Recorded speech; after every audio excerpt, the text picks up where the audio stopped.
Hello, and welcome to this course module on marketing communications and branding. This video lecture goes hand in hand with the material of chapters 11 and 12 of our book, Marketing of High Technology Products and Innovations. This topic also ties into promotion, which is one of the four P's of the marketing mix. First, we will go over all the communication tools available to marketeers and discuss their pros and cons. Then, we will look at the strategic importance of brand as a marketing asset, especially for high tech products and services, and discuss how companies can build strong brands. Remember, the marketing mix is a way to implement the strategic positioning of a product or service. So, before a company begins to think about the different communication tools, it must have a positioning statement in place which defines the target market and the value proposition of the offering in relation to competitors and provides the market compelling reasons to believe the value proposition. So, here's a list of all the communication tools available to a marketeer. This can be divided into two broad categories: traditional or offline, and online. And the online tools have evolved after the emergence of the commercial web based internet since about 1994.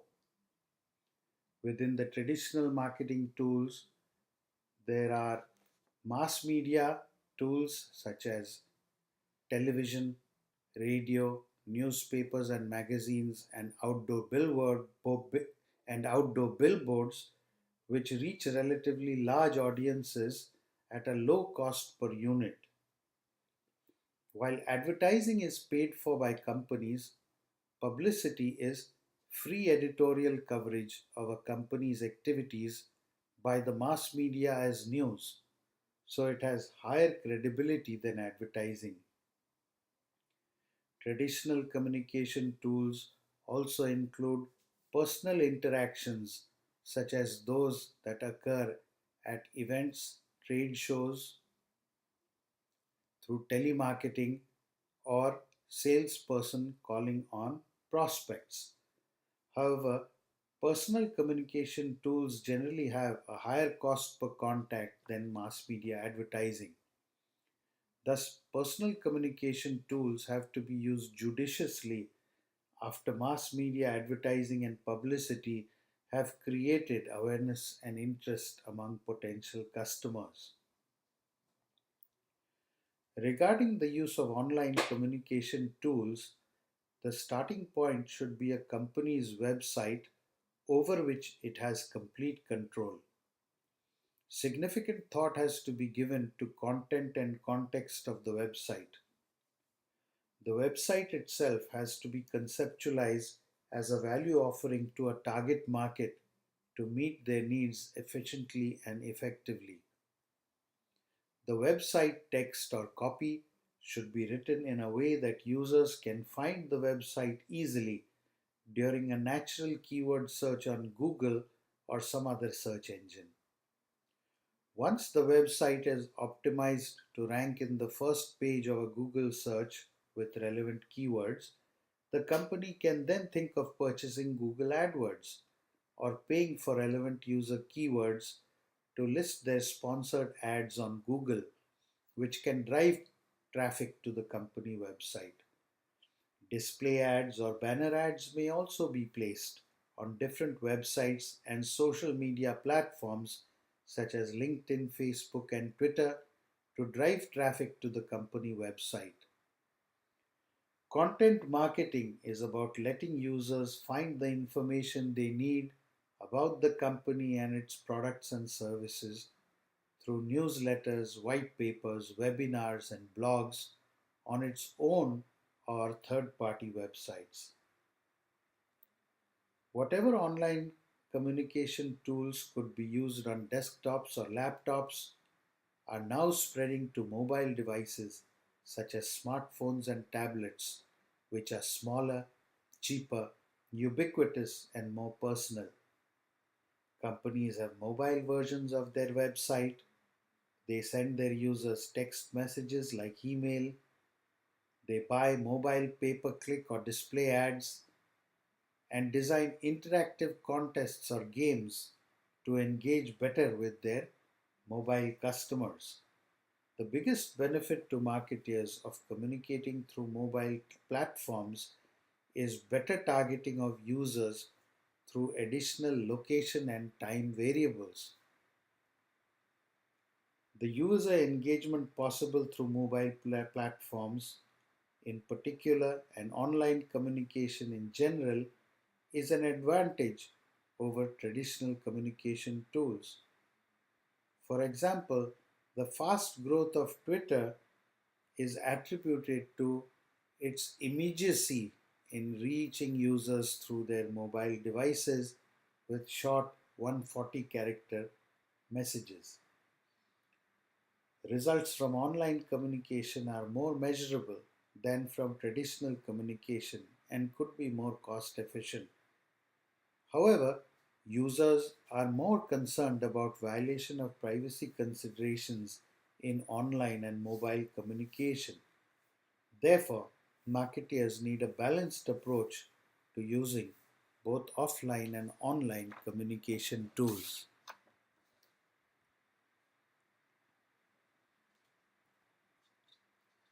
Have you ever had an experience where maybe you've seen an attractive promotion for a special deal by an established brand? You take the ad or coupon into the store, but they don't honor it, saying, "Sorry, sir," or "Sorry, ma'am, we are not participating in this promotion." I've had this experience quite often with regard to fast food brands in USA, and it can be quite disappointing, especially if you are taking a child to the store after promising them something. How about this other experience? When you travel abroad, have you seen familiar products being used or advertised in a way that was inconsistent with your experience back home? I went to a McDonald's in St. Petersburg, Russia, and I was surprised that I had to pay separately for ketchup packets there, which is free in the USA. These are examples of inconsistent messages being delivered to consumers, and they can create confusion and frustration. Now consider high tech companies that launch complex new products simultaneously in tens of different countries. That presents a huge challenge for integrated marketing communications. There has to be planning and coordination to ensure message consistency across different products and services, across different internal business units of the organization, across different external partners, across different media, both offline and online, different ad campaign messages, and all of this for geographically dispersed markets that have cultural and language diversity. Does that make the job of an integrated marketing communications manager challenging? For sure. I believe the job of the integrated marketing communications manager is like that of an orchestra conductor who has to coordinate the music of individual sections like string instruments, wind instruments, percussion, and vocals, and yet produce a seamless experience to the audience.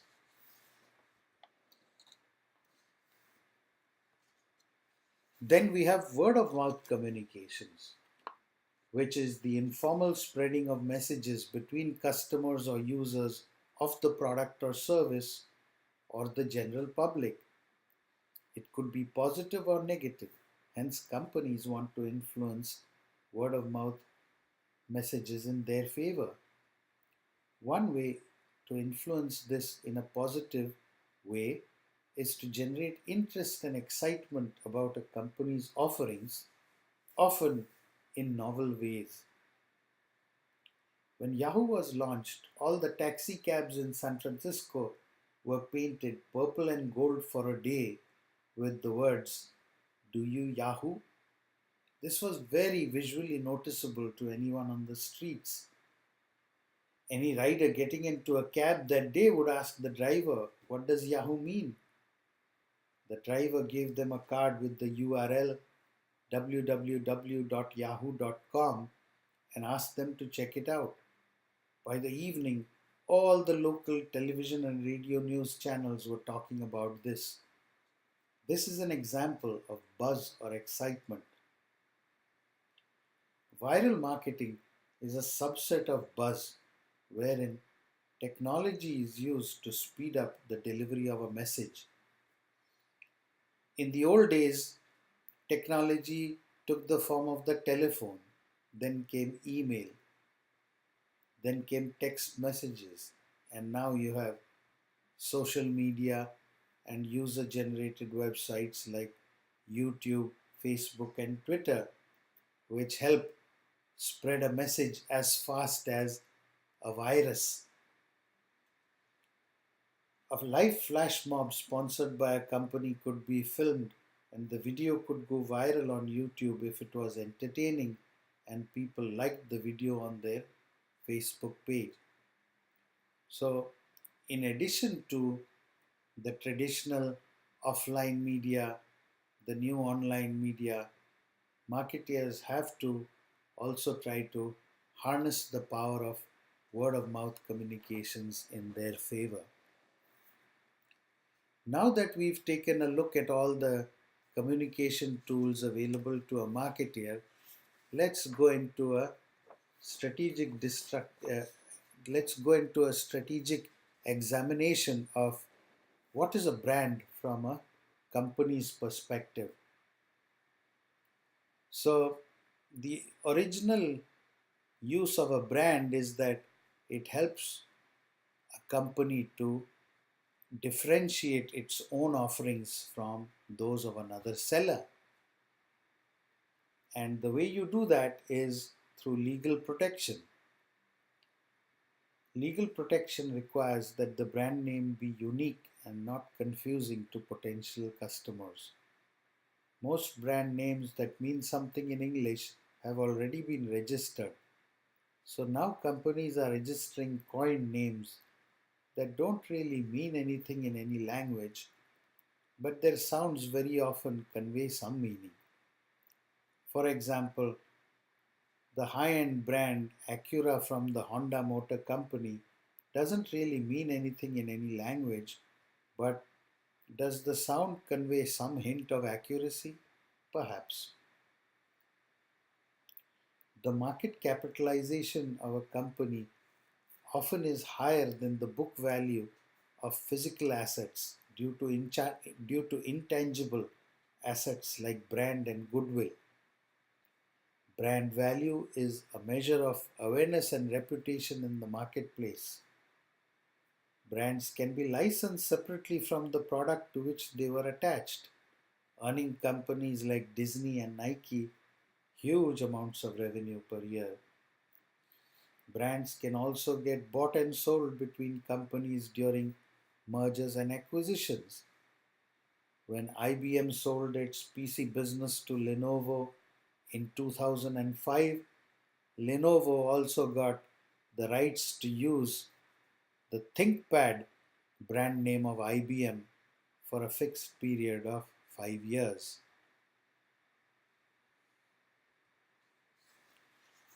So that was the brand from the perspective of a company. Now, what does brand represent to a customer? High technology products and services are surrounded by high levels of market uncertainty, technology uncertainty, and competitor volatility.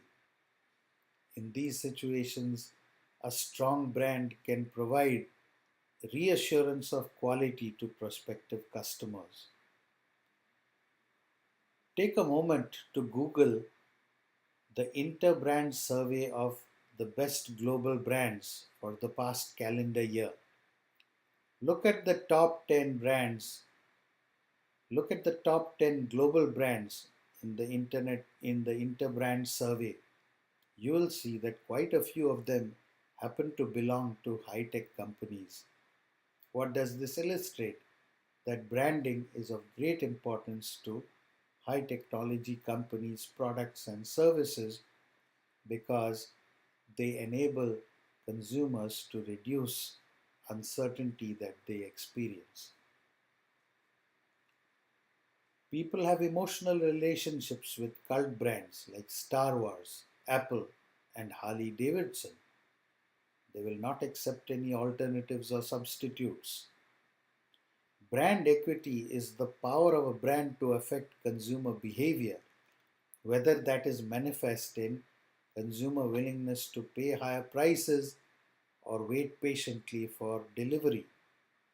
So, brand equity is the result of building a strong brand.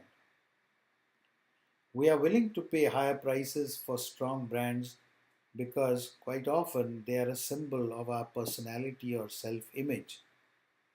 Think of the car you drive, the computer you use, or the smartphone that you carry around with you.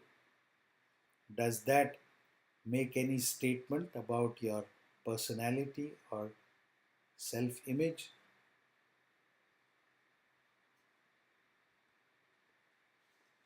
Now we get to the issue of how to build strong brands. So we have to start with the brand elements like name, symbol, design, and slogan. These have to be creative and they have to be attractive and meaningful. So the brand elements are the building blocks. You start with those, and then you have to invest quite a lot in the user experience. You must have a solid performing product, but realize that the user experience goes back to pre purchase and includes purchase as well as post purchase.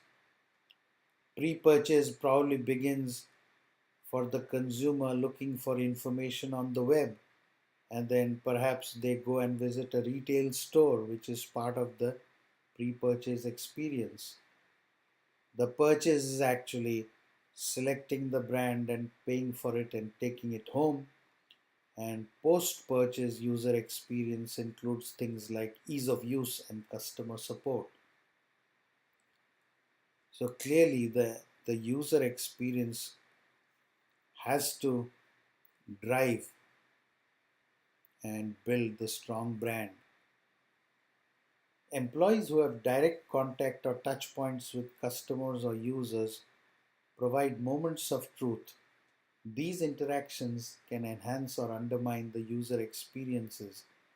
So, such frontline customer service employees need to be trained and motivated to be passionate about the brand. Even employees who do not have direct user contact can be brand ambassadors among their social networks and the general public. Finally, association with other entities can have positive spillovers for the brand. For example, associating with reputed external business partners, with worthwhile social causes, and giving away charity and philanthropy. These can all have positive associations with a brand. Celebrity endorsers in advertising can also have a positive association for a brand.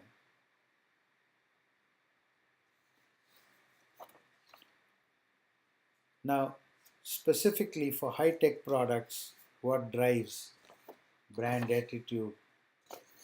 There are several factors. Track record of innovation or changes in innovation roadmap can affect the brand. New blockbuster products enhance the brand, failure to innovate erodes the brand. CEOs often become the face of the brand, so leadership transitions are important. Steve Jobs is passing away in 2011, and Tim Cook's taking over as Apple's CEO have led many analysts to question whether Apple in a post-Jobs era can continue to innovate, and this is affecting the brand. Competitor actions.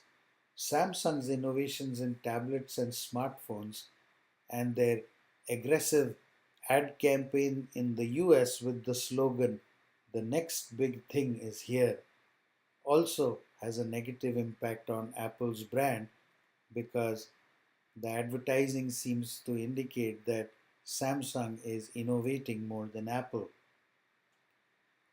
Finally, legal actions can have an impact on the brand. In the patent infringement lawsuits that Apple has brought against Samsung, Apple may have the legal upper hand, but Samsung is seen as the plucky, innovative competitor. Some more considerations on the branding of high tech products. Radical innovations have higher uncertainty than incremental innovations. Hence, brand is more important to provide a reassurance of quality for radical new products.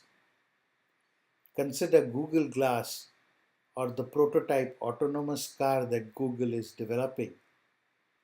Because these innovations come from Google, whose brand is strongly associated with engineering quality, both products are likely to get traction from innovators and early adopters. Building strong high-tech brands requires well-designed creative marketing programs and investment over the long term. It took Samsung more than 5 years and $500 million in marketing investments to catch up with and surpass Sony in the Interbrand survey of best global brands. Brand the company, platform, or idea rather than specific model or item. What does that mean? The life cycle of specific models or items is shorter than the life cycle of a company, platform, or idea. Since branding can be a large long term investment, it is better to invest in the longer life cycle.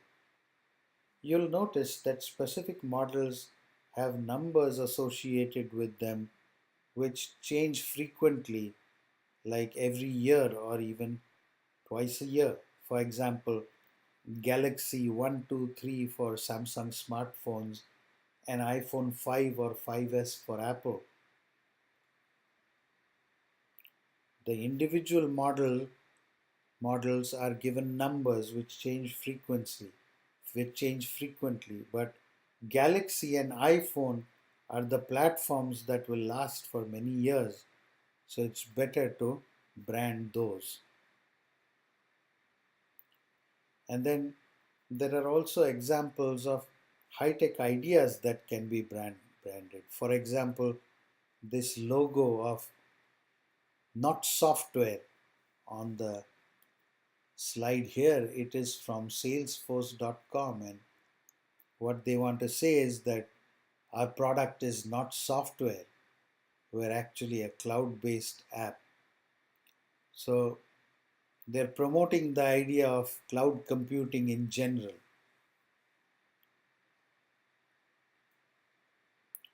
And then finally, of course, you can take the help of partners in leveraging their brands along with yours. And there are two specific examples of, or there are two specific techniques that are used, which are called co-branding and ingredient branding. So let's look at them next. Co-branding is when two brands are used together on a product to add value to consumers. So here in this slide you have some sort of rewards club, Gold Crown Club, which is being offered jointly by Harley Davidson and Best Western Hotels. And the idea is clear: if Harley Davidson riders stay at Best Western, then they'll get some additional rewards. So here's an example of two independent brands which are complementary. They add value to consumers. Presumably, as Harley drivers, as Harley riders go longer and longer distances and travel more, they're going to use more hotel room nights at Best Western and vice versa. Ingredient branding is a subset of co-branding in which one brand cannot function without having the other as a physical input.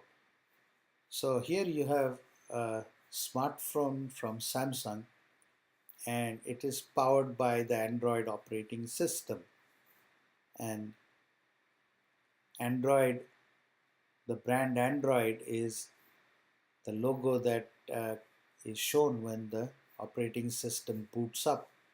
So this is an example of co-branding, but it's a special case because the Samsung phone cannot function without the Android operating system as an ingredient. And in this case, if the ingredient itself is established and reputed, then that becomes a source of value to customers. So if customers are looking for an Android based phone, then they will be attracted to this in addition to being a Samsung phone.